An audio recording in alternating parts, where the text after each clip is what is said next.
Hi everyone. आज हम लोग बात करेंगे सब स्पेस की, और इसे लीनियर सब स्पेस भी बोलते हैं। तो किसी भी वेक्टर स्पेस का जो सबसेट है, नॉन एम्प्टी सबसेट, वो कब सब स्पेस फॉर्म करेगा, इसके लिए हम लोग मेनली 3 कंडीशन को देखेंगे। तो जो फर्स्ट रिक्वायरमेंट है जो कि हिडन है, वो ये है कि डब्ल्यू बी सबसेट। तो सबसेट होना जरूरी है। जैसे R is not subset of R2, R2 is not subset of R3, R3 is not subset of R4। तो we can say that R can never be subspace of R2, R2 can never be subspace of R3, R3 can never be subspace of R4। Similarly it means what, our first requirement is कि ये subset है कि नहीं। If subset then we will proceed for next. और next में ये होगा कि फर्स्ट हम लोग कंसिडर चेक करेंगे कि उसमें वो नॉन एम्प्टी सबसेट है कि नहीं। अब सबसेट का होना बहुत जरूरी है। अगर सबसेट नहीं तो आप फिर आगे कुछ नहीं करेंगे इसमें। लेकिन अगर सबसेट हो गया तो इसी से वो सब स्पेस नहीं हो जाएगा। उसके लिए 3 रिक्वायरमेंट्स हैं। पहला है कि 0 उसका मेंबर होना चाहिए। यहाँ पे जो 0 डिनोट है ये आइडेंटिटी है, additive identity.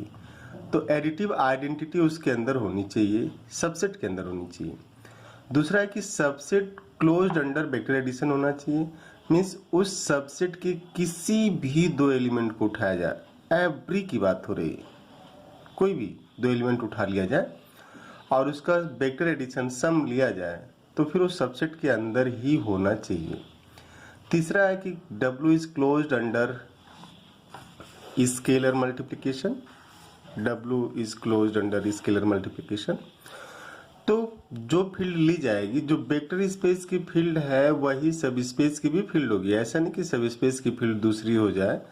Means we can not say that Q is subset of R, but अगर हम लोग Q ओवर Q की बात करें, R ओवर R की बात करें, तो ऐसे नहीं लेना है, फील्ड सेम होनी चाहिए। तो W is closed under scalar multiplication.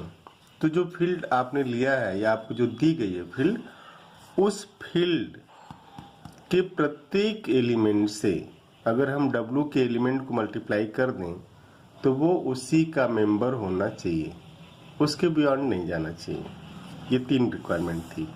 अब फॉर एग्जाम्पल हम लोग बात करेंगे, लेट V ओवर F।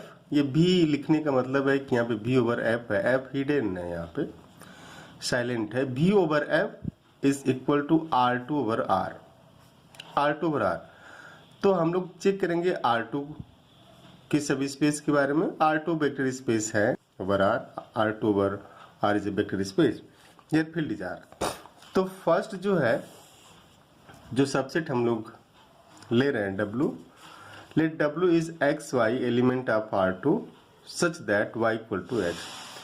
आप एक इसका ऐसा सबसेट ले रहे हैं जो उन सभी पॉइंट को कंटेंट कर रहा है जो इस स्ट्रेट लाइन पे है, इस स्ट्रेट लाइन पे। तो इस straight line y equal to x means इस पे दोनों कोऑर्डिनेट बराबर होंगे, 1 1 2 2 3 3 4 4 5 5 डॉट डॉट -1 -1 -2 -2, ऐसे इस पे सारे के सारे कोऑर्डिनेट आएंगे। तो W consist of infinitely many point which lies on this straight line passing through the origin। तो y equal to x means what? जब आप इस कोऑर्डिनेट को लिखेंगे x y, where y equal to x, तो आप लिख सकते हैं x, x such that x belongs to R।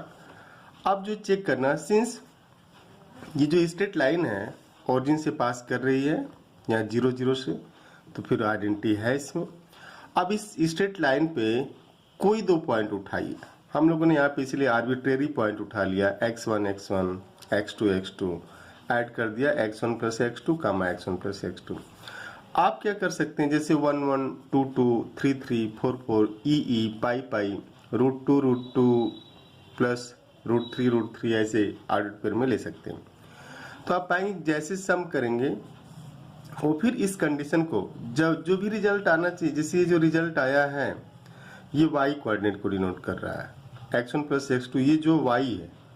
अब y इक्वल टू एक्स है, मीन्स ये कोऑर्डिनेट पहला और दूसरा दोनों बराबर होने चाहिए। अगर दोनों बराबर हो रहे हैं तो क्लोज्ड अंडर ब्रैकेट एडिशन है। तीसरी कंडीशन में कि let k belongs to r। अब यहाँ पे k बिलोंग्स टू r का मतलब सिंगल k की बात नहीं हो रही, किसी पर्टिकुलर k की बात नहीं हो रही, फॉर एवरी k की बात हो रही। अगर कोई सिंगल k ऐसा मिल गया, मीन्स कोई ऐसा रियल नंबर मिल गया जिसको हम इसे मल्टीप्लाई कर दें वेक्टर को x को और इसके बाहर चला जाए, तो फिर ये सब स्पेस नहीं हो सकता।